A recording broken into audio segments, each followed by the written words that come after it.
सैया खालामो नों मानो सुखुआ खालामो नों मानो दुखु दाहा होयो नों आंखौ मेगनाव मोदै उन्दुनाय गैया नोंखौनो साननानै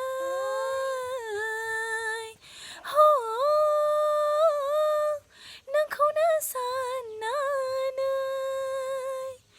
मादाय मावफ्लांखो आं मिन्थिना मोनै नोंनि सायाव दङब्ला गोरोन्थि निमाहा होदो नोंनि साननानै गोजोननाय मोनगोन आंनि गोसोआ